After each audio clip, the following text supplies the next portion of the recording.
Class 10th arithmetic progression exercise 5.1 का fourth question हम कर रहे हैं, जिसमें कहा गया है कि जो नीचे सीरीज दी गई हैं इनमें आपको चेक करना है कौन सी एपी में है कि नहीं है। अगर जो एपी में है तो उसके आपको कॉमन डिफरेंस और आगे की 3 टर्म्स निकालनी है। कॉमन डिफरेंस देखिए हम क्या आ रहा है। Common difference it is 4 minus 2 और यहाँ देखें तो 8 माइनस 4 इट इज 4। तो कॉमन डिफरेंस सेम नहीं है, तो इट इज नॉट एपी। तो इसमें हम आगे 3 टर्म्स नहीं निकाल सकते क्योंकि कॉमन डिफरेंस सेम नहीं है। नाउ सेकंड पार्ट देखिए स्टूडेंट, 2 5/2 3 एंड 7/2। तो इसमें फर्स्ट टर्म हमारा है 2 एंड कॉमन डिफरेंस हम निकालें 5/2 माइनस 2, सो इट इज 1/2। आगे दूसरा निकाल के देखें 7/2 minus 3, it is also 1/2। Common difference is same, so yes it is in AP। तो आगे की 3 टर्म्स निकालने के लिए हमारे पास जो लास्ट टर्म दिया है उसमें हम कॉमन डिफरेंस ऐड करते जाएं।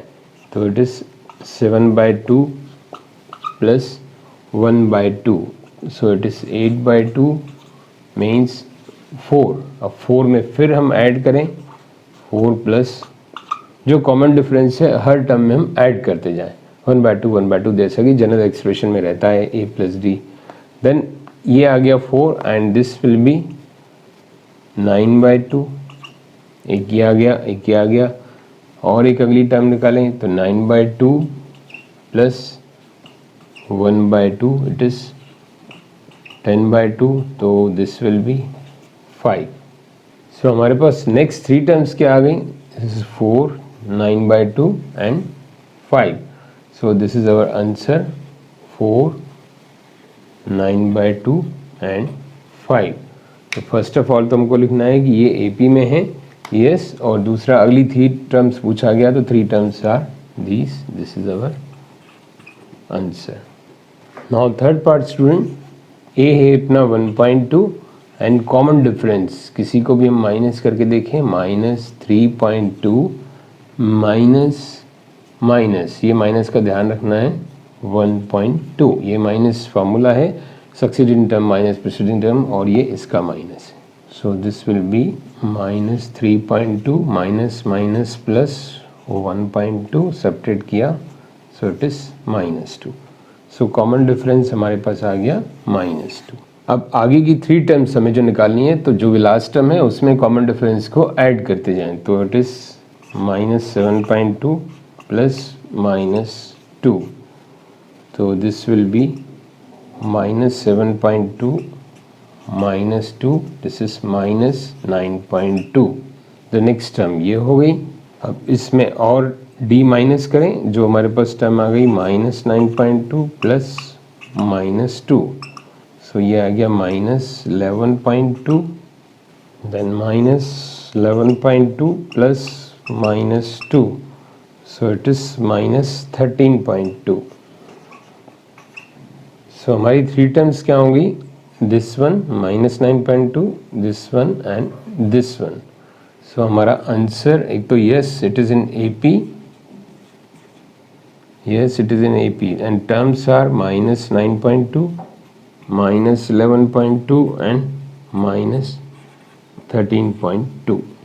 Now fourth question students, a first term है -10, देन कॉमन डिफरेंस हम कोई भी माइनस कर लें, सक्सीडिंग माइनस प्रीसीडिंग, -6 -10।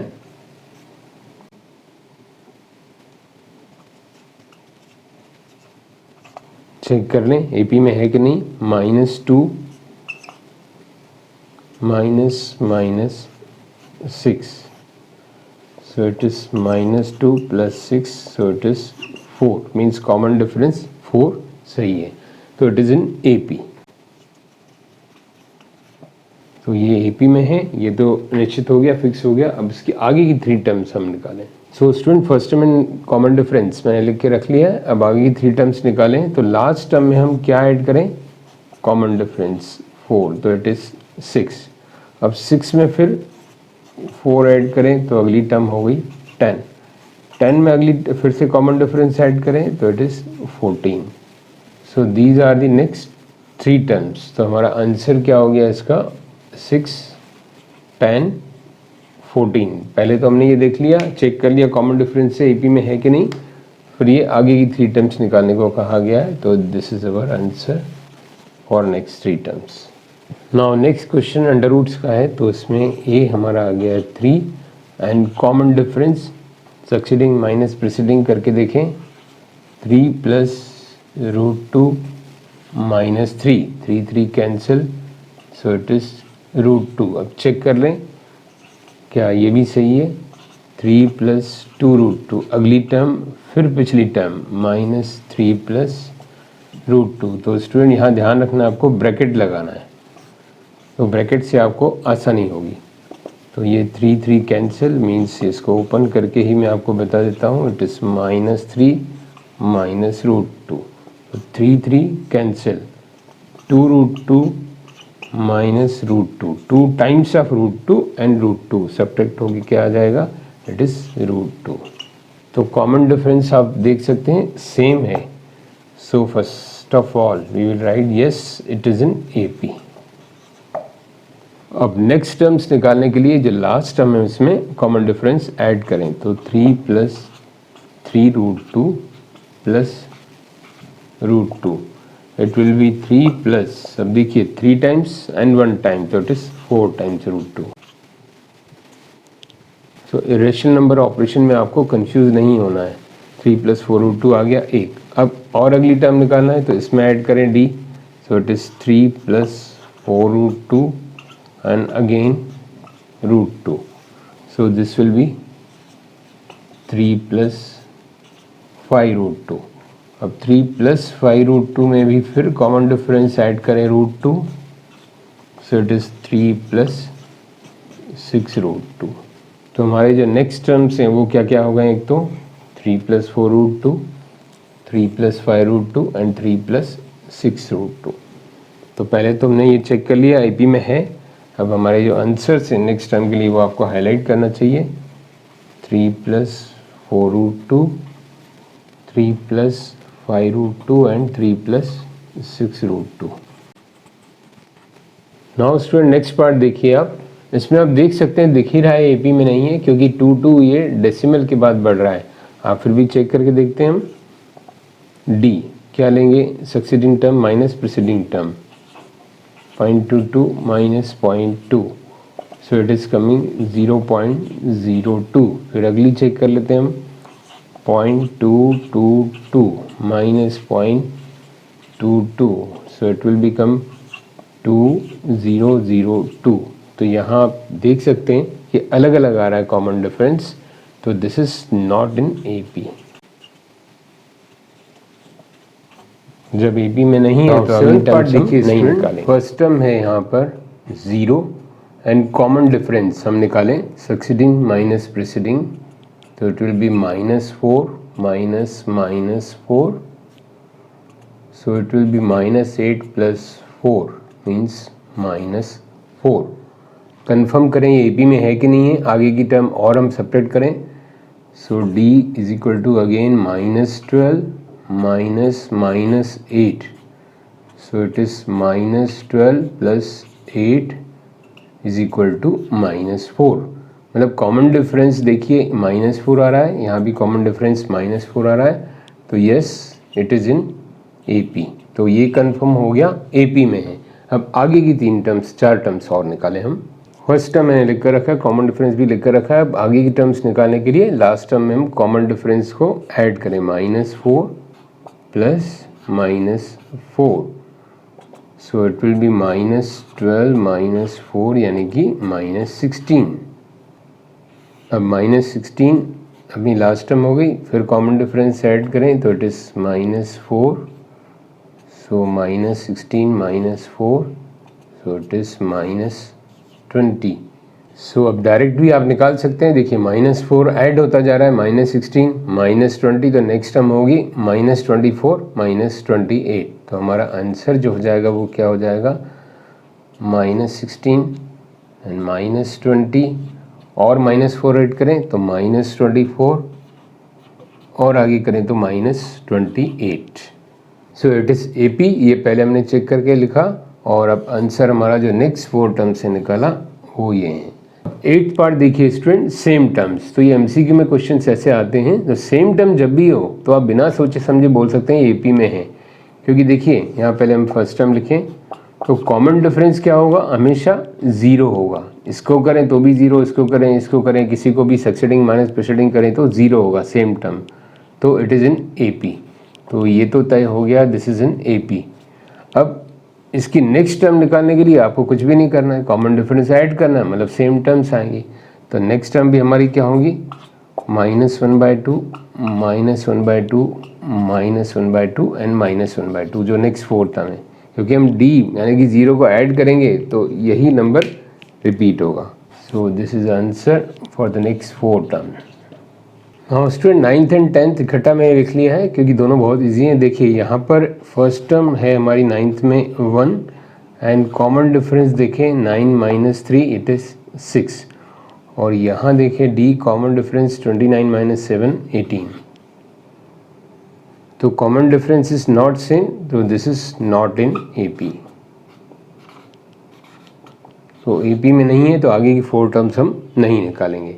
अब 10th क्वेश्चन देखें, फर्स्ट टर्म मीन्स A ही लिखा हुआ है, तो मैं इसको यहाँ पर फर्स्ट टर्म करके लिख रहा हूँ ताकि आप कंफ्यूज ना हो। First term is A and common difference D क्या होगा, 2A - A, this is A and again common difference निकालें 3A - 2A, तो इट इज़ कमिंग A, और यहाँ भी देख सकते हैं A, तो it is in AP। So this is AP। अब इसकी जो है अगली टर्म्स बिल्कुल सिंपल है, A ऐड करना है तो मीन्स नेक्स्ट टर्म हो जाएंगी 5A, 4A में ऐड करेंगे फिर 6A, 7A and 8A। So these are the next 4 terms. Now student 11th part देखिए, A² A³ A4। तो देखिए स्टूडेंट, जो पिछले क्वेश्चन में इसमें डिफरेंस देखिए, यहाँ पर आपको डायरेक्ट दिख ही रहा है कि ये A करके बढ़ रहा है, तो आप डायरेक्ट बिना कैलकुलेशन किए भी आंसर जज कर सकते हैं MCQ में। बट यहाँ देखिए स्क्वायर है, मतलब टाइम्स, 8 टाइम्स 8 टाइम्स 8 टाइम्स, तो यहाँ पर फर्स्ट टर्म तो आपका A ही है, बट कॉमन डिफरेंस आप यहाँ माइनस नहीं कर सकते, A² - A। यहाँ बच्चे गलती से क्या कर देते हैं A, दैट इज़ रॉन्ग, और ना ही ये हो गया, देखिए A³ - A² आप करें तो कुछ बच्चे A लिखते हैं, that is wrong, so it can not be subtract, तो this is not in AP। तो कॉमन डिफरेंस सेम नहीं है, क्योंकि यहाँ पर कॉमन डिफरेंस क्या है, A² - A, यहाँ पर क्या है A³ - A², these are different, these are not same, so this is not in AP। Now 12th part student, very important question. तो यहाँ हम पहले एक काम करें, इसको रिड्यूस करके लिखें √8। √8 मीन्स क्या हुआ, 2√2। 18 को करें तो दिस इज 3√2, 32 को करें तो इट इज़ 4√2। अब ये कैसे आया, तो इरेशनल पार्ट जो बेसिक कॉन्सेप्ट है आपको वो पता होना चाहिए। ये हमारी AP जो है रिड्यूस होके सेम है। अब मैं आपको बताता हूँ, अगर आप भूल गए होंगे तो। √8 को देखिए हम कैसे लिखते हैं, 2 × 2 × 2 8। अब इसमें ये पेयर है तो ये एक 2 बाहर आ जाएगा अंडर रूट से, और एक √2 अंदर। ऐसे ही अगर हम 18 को देखें तो 18 क्या है, 9 × 2, तो 9 का स्क्वायर रूट क्या है, इट इज़ 3√2। तो इस तरह से हमने 2√2 देन 3√2, ऐसे ही आप इसको रिड्यूस करेंगे तो 4√2 आएगा। अब हम यहाँ पर अपना फर्स्ट टर्म लिखें, और कॉमन डिफरेंस अब माइनस इजीली हो सकता है, 2√2 - √2, सो इट इज़ √2। अगली टर्म को आगे भी करके देखें, common difference 3√2 - 2√2, 2 times √2 1 time, now 3 times and 2 times, subtract होगा तो 1 टाइम। इरेशनल नंबर अगर इसमें मल्टीपल दिया हो तो हम सब्ट्रैक्ट कर सकते हैं, लेकिन अलग अलग इरेशनल नंबर सब्ट्रैक्ट नहीं कर सकते। ये एक ही √2 है, 3 टाइम्स 2 टाइम्स, तो it is √2। So common difference is same, d is coming root 2, d is coming root 2, सो हमारा ये कंफर्म हो गया, yes it is in AP। आगे की टर्म्स निकालने के लिए लास्ट टर्म में कॉमन डिफरेंस को ऐड करें, 4 root 2 plus root 2, so it is 5 root 2, then 5 root 2 plus root 2 again common difference, तो इट इज़ 6 रूट 2, 6 रूट 2 में रूट 2 ऐड करें तो it is 7 root 2, and last 7 root 2 में भी root 2 add करें तो इट इज़ 8 रूट 2। अब ये हमारे आंसर्स हो गए, ये AP में है। हम चाहें तो इनको जैसे हमने रिड्यूस किया था तो इसको हम स्क्वायर करके लिख सकते हैं, तो this will be under root 50, square करें तो 25 2 जा 50, इसको करें तो दिस इज़ रूट 72, और इसको करें तो दिस इज़ रूट 98, एंड इसको करें तो ये आएगा root 128। So we can write these terms, next these terms are AP, और we can write these terms, both are correct, तो this is our answer. Now 13 part student आप देख सकते हैं, रूट 3 रूट 6 रूट 9, मतलब ये सेपरेट नहीं हो सकते। फर्स्ट टर्म तो हमारा रूट 3 है, बट यहाँ अगर कॉमन डिफरेंस हम सेपरेट करना चाहें, root 6 minus root 3, it can not be separate. You are not suppose to write root 3, it will be wrong. 6 minus 3 root 3 कर देते हैं बच्चे, ये रॉन्ग है। इरेशनल नंबर कॉन्सेप्ट आप क्लास 9th के में वीडियो से मैंने समझाया हुआ है। इसी आपके 10th के सीरीज़ में क्लास 9th का इरेशनल कॉन्सेप्ट समझाया हुआ है, वो आप ज़रूर देखें अगर आपने नहीं देखा हो तो। देखिए ये भी माइनस नहीं कर सकते, root 9 minus root 6, it is not root 3, तो ये AP में नहीं है, it is not in AP। Now student 14 part देखिए, यहाँ पर हम पहले स्क्वायर्स हैं ये हटा के डायरेक्ट लिख लें। नाउ स्टूडेंट 14 पार्ट, इसमें स्क्वायर्स हम कर लेते हैं। It is 9, then it is 25, 49 and so on. तो आप देख सकते हैं यहाँ पर कॉमन डिफरेंस, फर्स्ट टर्म तो हमारा A है, कॉमन डिफरेंस हम माइनस करें, 9 minus 1 it is 8, then again 25 minus 9 तो इट इज़ 16, तो मतलब अलग अलग आ रहा है, तो it is not in AP because common difference is not same. Now student 15 part, again very important question, ध्यान से देखिए। हम पहले इनका स्क्वायर करके रखें, 1 it is 25, it is 49 and this is 73 and so on। First term तो हमारा है ये 1। अब कॉमन डिफरेंस हम देखें, 25 minus 1 so it is 24, then again 49 minus 24 25, so it is coming 24। But यहाँ हमें इंश्योर करने के लिए इसको भी सेपरेट करना चाहिए क्योंकि ये स्क्वायर में नहीं दिया है। तो again we are finding common difference 73 minus 49, so this is also coming 24। तो देखिए स्टूडेंट, यहाँ आपको क्या लर्निंग आउटकम मिला, सीखने को क्या मिला कि ये दिखने में लग रहा है AP में नहीं है, कुछ स्क्वायर में, ये स्क्वायर में नहीं है, और ऐसा लग भी रहा है ऑड नंबर से स्क्वायर ये AP में है या नहीं है, but it is in AP। तो पहले तो हमारा ये आंसर एक हो गया, yes it is in AP। तो आप हमेशा ध्यान रखें, आपको ऐसा प्रेडिक्ट नहीं करना चाहिए कि लग रहा है नहीं लग रहा है, आपको कंफर्म करना चाहिए कॉमन डिफरेंस निकाल कर। नाउ नेक्स्ट टर्म्स हम निकालें, तो कॉमन डिफरेंस ऐड करें लास्ट टर्म में, 24 कॉमन डिफरेंस था हमारा, तो इट इज़ कमिंग 97, देन 97 में भी 24 ऐड करें तो इट इज़ कमिंग 121, देन 121 में भी हम 24 ऐड करें तो इट इज़ कमिंग 145। 3 टर्म्स निकाली हैं हमने, कहीं कहीं 4 टर्म्स भी निकाली हैं, कोई बात नहीं। तो ये हमारी नेक्स्ट 3 टर्म्स आ गई। तो हमारे इनके आंसर्स जो हम लिख सकते हैं यहाँ पर 97, 121, 145।